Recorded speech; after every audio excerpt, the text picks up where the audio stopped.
Risk, तो पहला factor क्या बता रहे हो आप? रिस्क। किस में ज्यादा रिस्क है? डेप्ट में और इक्विटी में, बताओ। तो ये तो वहां पढ़ चुके हैं, फिर यहाँ ये अलग क्यों लिखा है? हमारा कैपिटल अप्रोवेट कब होगा? अगर मेरी कंपनी के ऑपरेटिंग कॉस्ट, खर्चे, रेगुलर खर्चे ज़्यादा है, तो डेप्ट लेने से या डेप्ट ज़्यादा होने से कैपिटल स्ट्रक्चर डिसीजन या फाइनेंसिंग डिसीजन में क्या फ़र्क था? मैंने कल बताया था, बताओ। दोनों लगते एक जैसे हैं पर है नहीं, क्या डिफरेंस है? कल बताया था, कल सो के पढ़ते हो।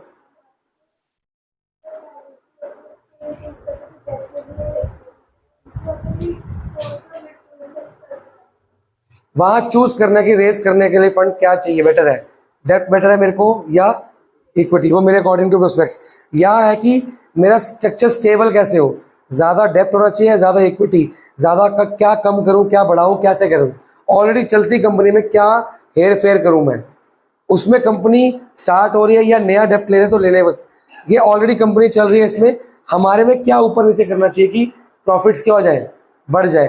तो जब मैं बोल रहा हूँ रिस्क, तो ये उस टाइम देखा जाएगा अगर कोई कंपनी ज़्यादा रिस्क लेना चाहती है या ले सकती है, वो इक्विटी और डेप्ट में जाएगी, वरना इक्विटी में। यहाँ कंपनी कह रही है कि रिस्क कंसिडरेशन क्यों इंपॉर्टेंट है कैपिटल स्ट्रक्चर में। अगर कंपनी के पास खर्चे ज़्यादा है, रेगुलर वाले बहुत खर्चा करना पड़ता है, तो उसकी कैपिटल स्ट्रक्चर में डेप्ट ज़्यादा होना चाहिए कि इक्विटी ज़्यादा होना चाहिए? वरना डेप्ट क्या कर देगा, नुकसान कर देगा। पूरा पॉइंट पढ़ो और इसको मार्क करो, कितना बड़ा पॉइंट है ये, पढ़ना शुरू करो, पढ़ो। इसमें कोई डाउट? डेप्ट बढ़ेगा तो रिस्क बढ़ेगा। Financial risk refers to a position when a company is unable to meet its fixed financial charges, or payment of interest and preference dividend and repayment of। क्या मतलब हुआ इसका? फिक्स्ड फाइनेंशियल चार्जेस का मतलब तो देनी है, जो फिक्स्ड कॉस्ट होती है, खर्चे, फिक्स्ड कॉस्ट कंपनी को देने पड़ते हैं। अगर हमारे फिक्स्ड कॉस्ट, फिक्स्ड चार्जेस ज़्यादा है तो हमें डेप्ट लेना चाहिए, इक्विटी? हमारा डेप्ट ज़्यादा होना चाहिए इक्विटी, क्योंकि हमारे पास उस टाइम फिक्स खर्चे ज़्यादा है, तो उस टाइम रिस्क क्या हो जाएगा, डेप्ट से ज़्यादा हो जाएगा। आगे बढ़ो। Apart from the financial risk, every business has some operating risk, also called business risk. Business risk depends upon fixed operating costs like building, rent, insurance, salary. Higher fixed operating costs result in higher business risk and vice versa. अगर financial charges या fixed cost ज़्यादा है तो भी हमें क्या लेना चाहिए, इक्विटी? अगर दोनों ये ज़्यादा है तो भी हमें क्या लेना चाहिए? तो हमारे कैपिटल स्ट्रक्चर में अगर ये चीज़ ज़्यादा है तो हमारे फिक्स कॉस्ट भी ज़्यादा होनी ज़रूरी है। ठीक है, अगला पॉइंट पढ़ो। हेलो, कॉस्ट ऑफ डेप्ट। हेलो श्रीकांत जी,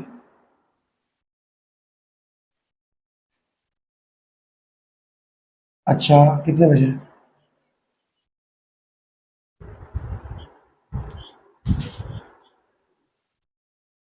कितने बजे बोला इसने?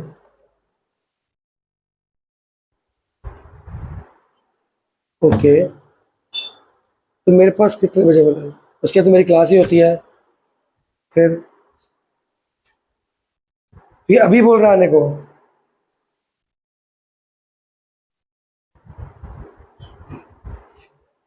ठीक है, ठीक है, मैसेज भेज दूंगा आपको। ठीक, ठीक,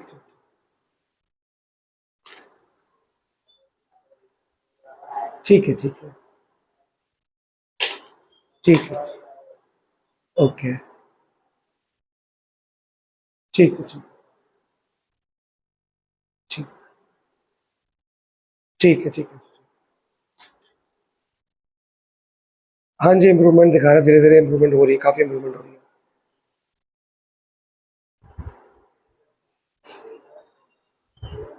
नहीं नहीं दिखा रहा, मैं चेक तो करता हूँ इसको, साथ साथ कर रहा है, साथ साथ। हाँ वो मैं घर पे भेजूंगा, नहीं नहीं हमें सामने डाउट पूछ सकता ना। नहीं नहीं वो तो मेरे को दिखी भी है, मेरे को मैंने दिखी भी है इसकी, मेरे टेस्ट में मार्क्स आने शुरू हो गए हैं।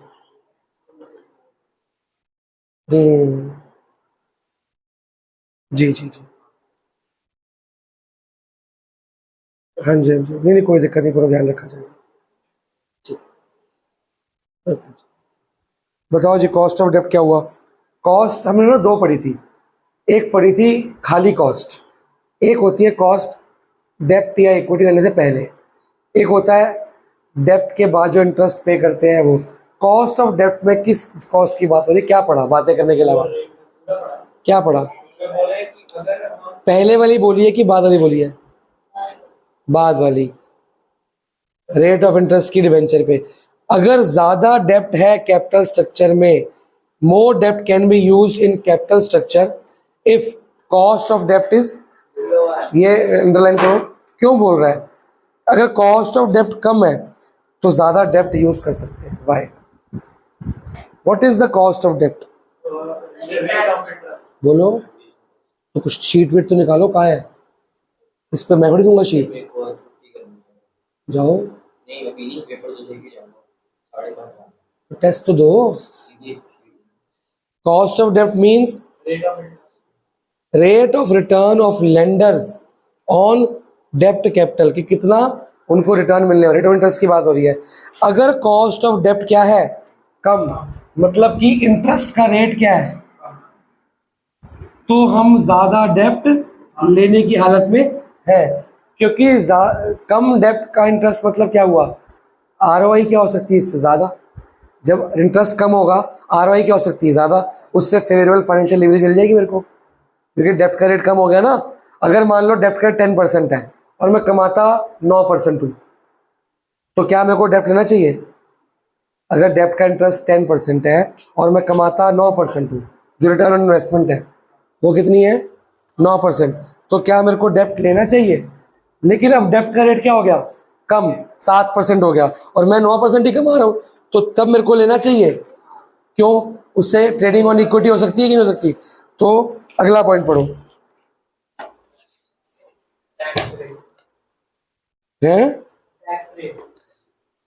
टैक्स रेट कैपिटल स्ट्रक्चर के लिए इंपॉर्टेंट क्यों है? पढ़ के समझाओ, मैं तो समझा ही दूंगा। ट्रायंगल तेरा इनकम रेट है, पहले तो कईयों का ऊपर ही हुई है, ले जाइयो। हाँ बोलो जी, टैक्स रेट क्यों हमारे लिए इंपॉर्टेंट है? इसमें नीचे एग्जांपल लिखा हुआ है और तुमने अभी सॉल्व भी करके देखा था। अगर टैक्स ज्यादा हो जाता है तो क्या कम हो जाता है, तो प्रॉफिट कम हो जाता है, और अगर टैक्स कम होता है प्रॉफिट बढ़ जाता है। तो पहले टैक्स में क्या माइनस होता है, इंटरेस्ट। मतलब इंटरेस्ट जो है टैक्स डिडक्टेबल है कि नहीं है?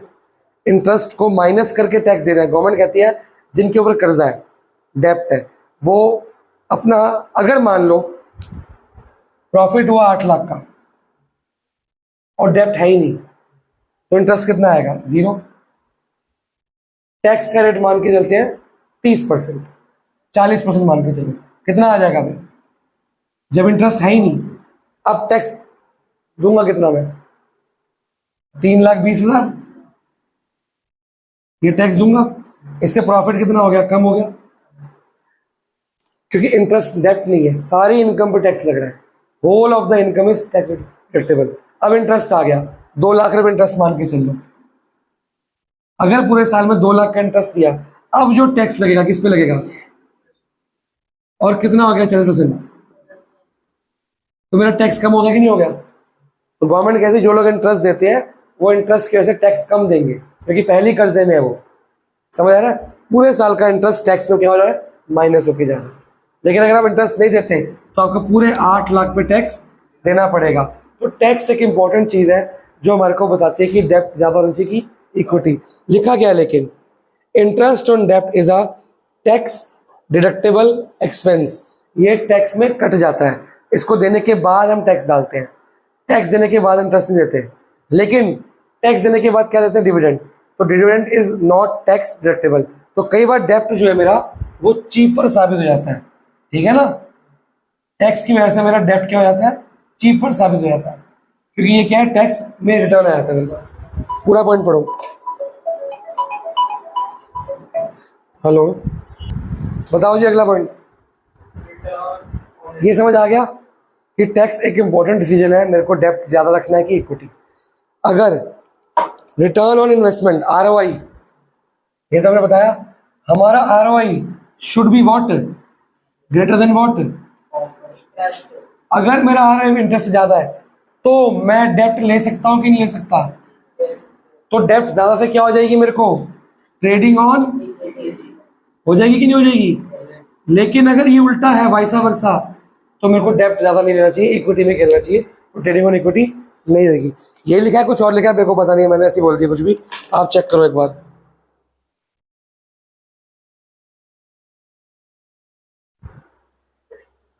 यार जब पढ़ने को बोलते हो तुम्हारी आवाजें क्यों आती है? पढ़ो और बताओ, यही लिखा है कुछ और लिखा है, फिर मार्क्स कमाते हैं फिर बोलते हो। आवाजें क्यों आ रही है पढ़ने के लिए?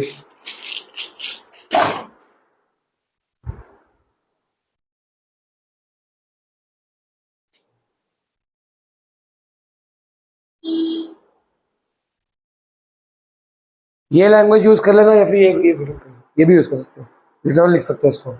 अगर ये ज्यादा है तो हम डेप्ट रेस कर सकते हैं, इसे ट्रेडिंग ऑन इक्विटी होगी। It is favourable financial leverage, ये सिंपल लैंग्वेज होगी, मैम को समझ भी आ जाएगी। कहानी मेरे को अच्छी लगी, नहीं लिखी हुई है, लिख लो।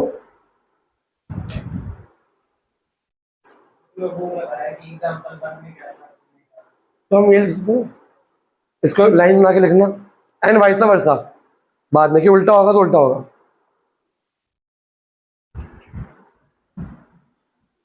पांचवा है cash flow position. Cash flow position, अगर कैश फ्लो हमारा अच्छा है, मतलब पैसा अच्छा आता है, अगर कैश फ्लो अच्छा है तो हम डेप्ट रख सकते हैं, ले नहीं रखना है यहाँ पे। अगर एक बेकार है तो ज्यादा कैश उधार में काम होता है, कैश में कम होता है, तो हम किस में जा सकते हैं, क्योंकि इसका हमको डिविडेंड साल के बाद देना पड़ता है। पढ़ो, कुछ और तो नहीं लिखा? अगर कुछ और लिखा बता देना मेरे को, मैं पढ़ नहीं रहा।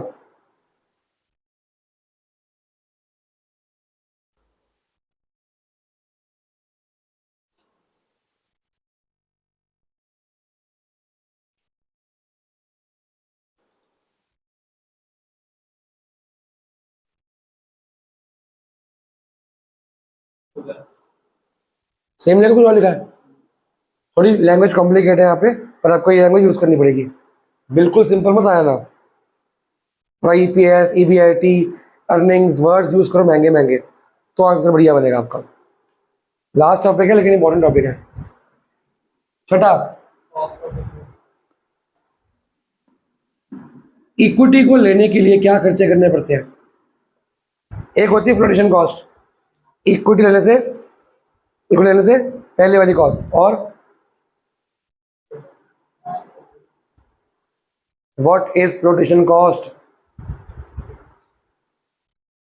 3 बार बता सको, 4 बार। फ्लोटेशन कॉस्ट क्या होती है? गजा किसे भूल जाते हो? रजिस्ट्रार को फीस, मेमोरेंडम की fees, prospectus, advertising, share issue करने के लिए खर्चा जो करते हो,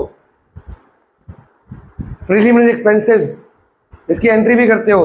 मेरे को लग रहा है मैं बोल रहा था तो खाली सुनते हो गए, सोते रहते हो क्लास में, कुछ भी जवाब ही नहीं दे रहे हो, सोता डम डाउट बैच हो रहा है।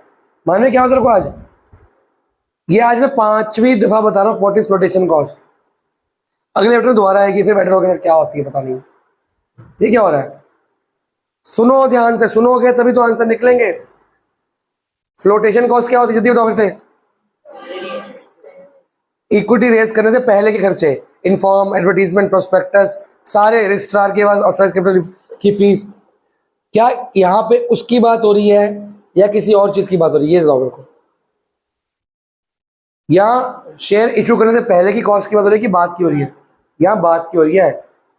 अब बताओ क्यों है? फ्लोटेशन कॉस्ट वहां पे आया था फाइनेंशियल रीजन में, अब बताओ।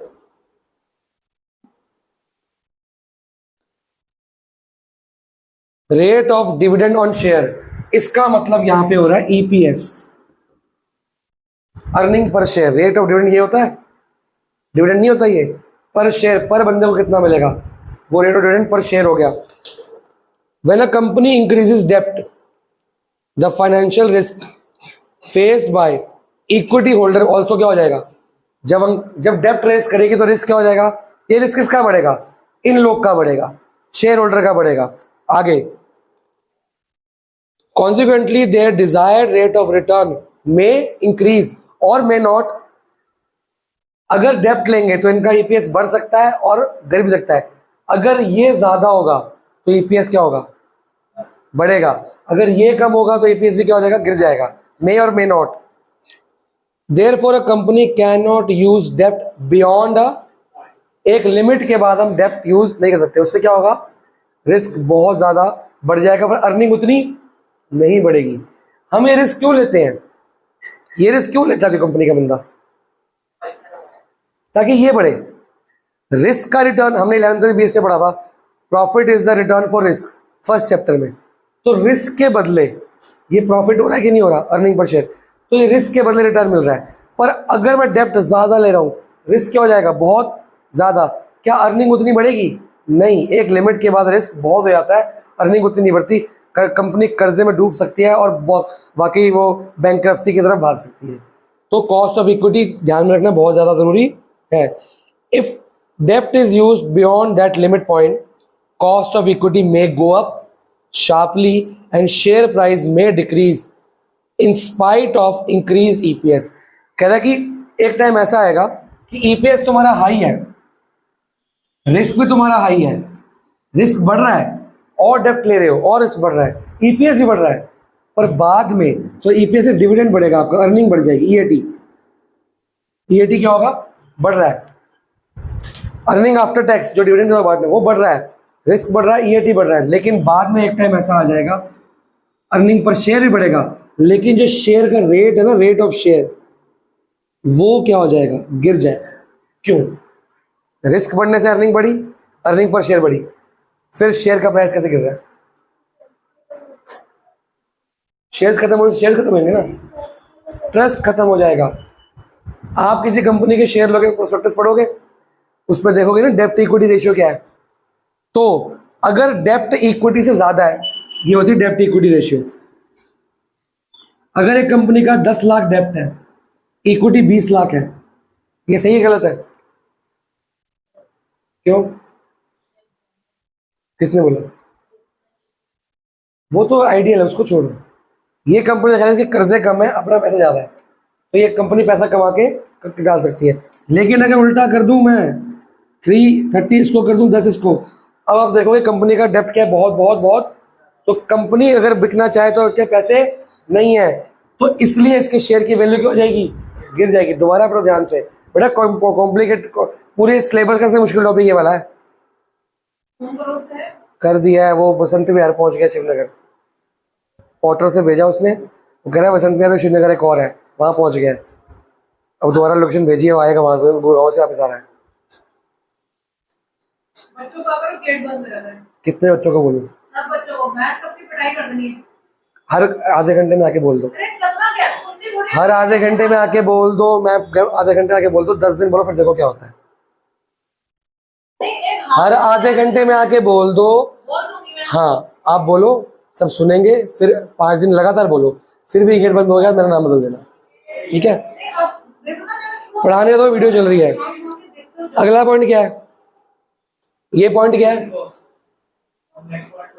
Flotation cost. अभी घंटे तो पहले आएगी नहीं मोटर, किस किस को बोलूं, बोल दे, सुन लिया उन्होंने, वीडियो चल रही है मेरी। ये पॉइंट में क्या डाउट है, ये ऐसे लिख पाएगी, इसको लर्न करना पड़ेगा अच्छे से। थोड़ी बहुत लैंग्वेज आप कर सकते हो चेंज, बाकी की कुछ तो महंगे वर्ड्स डालने पड़ेंगे ना, मतलब चाहिए समझ लो, मतलब लिख लो हिंट के तौर पे, पर कुछ तो वर्ड्स डालने पड़ेंगे ना।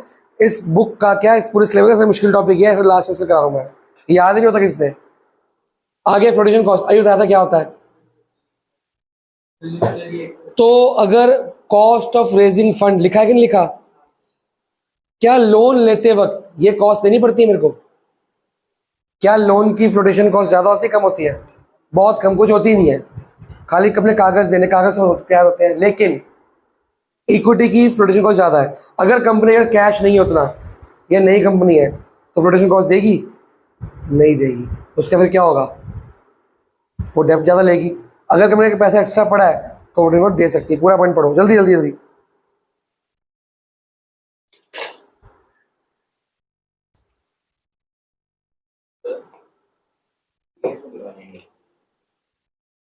बेटा तेरे को दिया तो है, एच दिया हुआ है, यू पता है, जी पता है, उससे टी निकालेगा पहले स्टोन का 9.8, जब कुछ नहीं 9.8 रखते हैं, उससे क्या निकालेगा,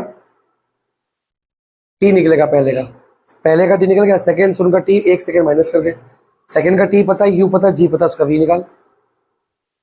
तो गाइड एप से क्वेश्चन है सेम। अगला, ज्यादा कंट्रोल किस पे है, ये सेम वहीं से आया है। तो अगर मैं अपने हाथ में कंट्रोल रखना चाहता हूँ तो मैं क्या ज्यादा चाहता हूँ, अपने इक्विटी ज्यादा रखना चाहता हूँ, नहीं तो फिर डेप्ट ज्यादा। पढ़ो जल्दी।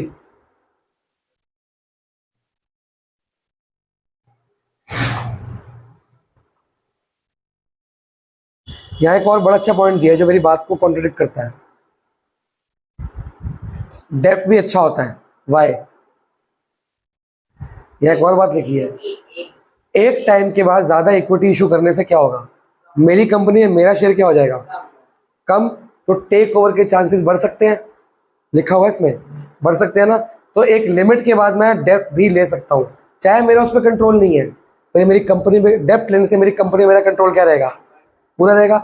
यहाँ इक्विटी वाला कंट्रोल की बात नहीं हो रही, एक कंट्रोल ने वहां पढ़ा था कि इक्विटी में हमारा कंट्रोल है, डेप्ट कंट्रोल नहीं है। यहाँ कंट्रोल वो वाली बात नहीं हो रही। या कौन से कंट्रोल की बात हो रही है, कंपनी पे कंट्रोल। ज्यादा इक्विटी रेस करने से मेरी कंपनी पे कंट्रोल क्या हो रहा है। पर अगर डेप्ट इशू करता हूँ, डेप्ट पे तो कंट्रोल नहीं है पर मेरी कंपनी पे तो कंट्रोल होगा। तो आप समझ पा रहे हो, अगर एग्जाम में कंट्रोल के बारे में आता है तो दो कंट्रोल हो रहे हैं यहाँ पे। एक, इक्विटी रेस करने से कंट्रोल मेरे हाथ में रहता है, डेप्ट मेरे कंट्रोल में नहीं है। बट इक्विटी ज्यादा रेस करने से मेरी कंपनी में मेरा कंट्रोल क्या हो जाता है, कम, क्योंकि मेरी होल्डिंग क्या हो जाती है। अगला पॉइंट पढ़ो, फ्लेक्सिबिलिटी। कौन ज्यादा फ्लेक्सिबल हो सकता है, कैसे? यार तुम ना बार बार फाइनेंशियल विजन के लिए जा रहे हो, मैं यहाँ पे कैपिटल स्ट्रक्चर पढ़ा रहा हूँ। कंपनी को क्या इफेक्ट करता है, ज्यादा डेप्ट होना चाहिए या ज्यादा इक्विटी होनी चाहिए, फ्लेक्सिबिलिटी कंपनी की कैसे। तुम ना फ्लेक्सिबिलिटी इक्विटी और डेप्ट की देख रहे हो, मैं फ्लेक्सिबिलिटी कंपनी की देख रहा हूँ। ये कैपिटल स्ट्रक्चर की बात कर रहा है, क्या रेस करना है उसकी बात नहीं कर रहा। कॉम्प्लिकेटेड टॉपिक है ये। किसकी फ्लेक्सिबिलिटी बात कर रही है, कंपनी की।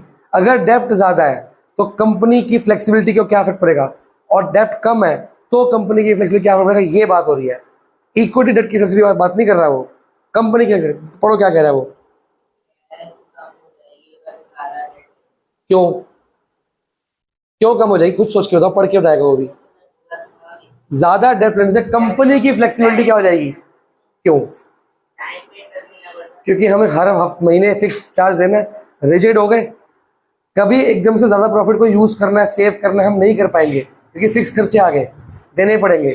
पर इक्विटी ज्यादा है तो उसका डिविडेंड साल के एंड में देना है, तो पूरे साल में अपने कंपनी के डिसीजन फ्लेक्सिबली चेंज कर सकता हूँ। कभी ज्यादा प्रॉफिट सेव कर लिया, कभी बांट दिया, कभी कुछ कर लिया। लेकिन डेप्ट ज्यादा होगा तो मैं ज्यादा फ्लेक्सिबल डिसीजन, ज्यादा खुले मन से डिसीजन नहीं ले सकता, जो कर्जा देना ही पड़ेगा।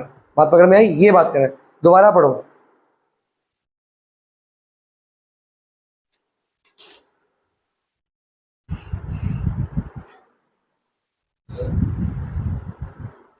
बोलो।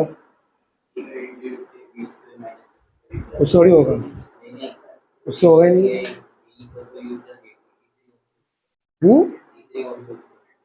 UT plus half GT square is equal to H. अगला पॉइंट क्या है जी, बताओ। ICR, interest coverage ratio. ये आपके रेशियो के अंदर भी आएगी। फॉर्मूला क्या है इसका, जो आप इंटरेस्ट किस पे दे रहे हो, किस पे दे रहे हो इंटरेस्ट, किस पे देते हो इंटरेस्ट, डेप्ट पे। और ऊपर क्या है, profit, net profit before interest and tax upon interest. अब बताओ, ऊपर क्या है प्रॉफिट, नीचे क्या है इंटरेस्ट। रेशियो है ज्यादा अच्छी है कि कम अच्छी है, इस रेशियो का आंसर ज्यादा है वो अच्छा है कि कम है वो अच्छा है, ज्यादा। भाई देख, सिंपल सी बात है, ऊपर बनता है प्रॉफिट, नीचे बनता है इंटरेस्ट। अगर प्रॉफिट ज्यादा होगा तो रेशियो बढ़ेगी कम होगी, और इंटरेस्ट ज्यादा होगा तो रेशियो कम हो जाएगा, डिनोमिनेटर बढ़ रहा है। तो प्रॉफिट ज्यादा हो रहा है और इंटरेस्ट क्या है, कम, मतलब रिटर्न इन्वेस्टमेंट ज्यादा और इंटरेस्ट क्या है, तो ये फेवरेबल हुआ कि नहीं हुआ। तो ये रेशियो ज्यादा होने से तो शेयर होल्डर या कंपनी का मालिक ये रेशियो निकाल लेगा। अगर रेशियो अच्छी चल रही है तो फिर मैं इंटरेस्ट उस हिसाब से दे सकता हूँ, मेरा कितना इंटरेस्ट इस प्रॉफिट से निकल रहा है। अगर मार्जिन ज़्यादा है तो मैं डेप्ट को रख सकता हूँ कि अच्छा खुला प्रॉफिट हो रहा है, इंटरेस्ट देने में कोई दिक्कत नहीं आ रही। अगर ये गड़बड़ है तो मैं ज़्यादा इक्विटी प्रेफर करूँगा, ज़्यादा इंटरेस्ट देने को कुछ में नहीं होऊंगा। पढ़ो पढ़ा।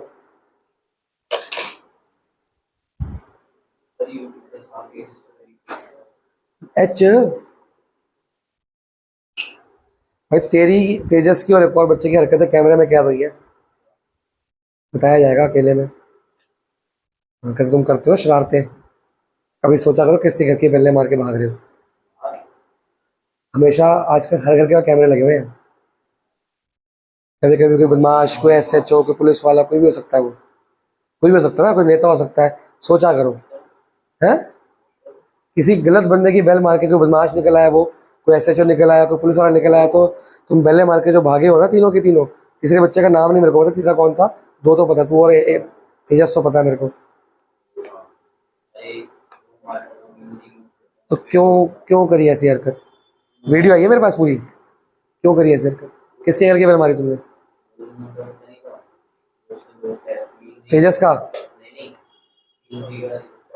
किसका दोस्त है? तेजस का ना? उसका दोस्त है वो। अच्छा, तो बेल तो तेजस ने मारी है ना? एक मोटे बच्चे ने मारी, तेजस ने मारी है। साथ तो था, तेजस भी साथ में था। अब हुआ क्या है कि तेजस एक रेड कलर का वो लेके आता है, तेजस रेड कलर का लेके आता है, उस टाइम वो उस बच्चे के हाथ में था और पकड़ा गया तेजस, क्योंकि वो लेके आता है।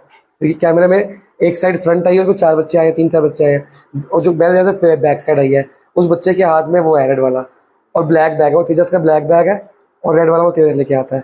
बात तेजस पे आ रही है सारी की सारी। अब फंसेगा वो। तो पता किसके घर की बेल मार तुमने? कैसी, तू कैसे मार ली? फंसोगे सारे, पेरेंट्स तक बात जाएगी। सारे चारों फंसो, 3 थे 4 थे, चारों फंसोगे। वही बताएंगे तुम्हारे पेरेंट्स को किसका करता, मैं तो बताऊंगा नहीं। मेरे को वीडियो आई है कि आपके ट्यूशन के बच्चे हैं, टाइम बताया गया, वीडियो को मेरे पे पूछा कि आपके ट्यूशन के बच्चे हैं, मैं कहा 2 तो पहचान में आ रहे हैं, 2 नहीं पता लग रहा कौन है। एक फ्रंट कैमरे से आई है, एक बैक कैमरे से आई है, बैठ जाते हैं।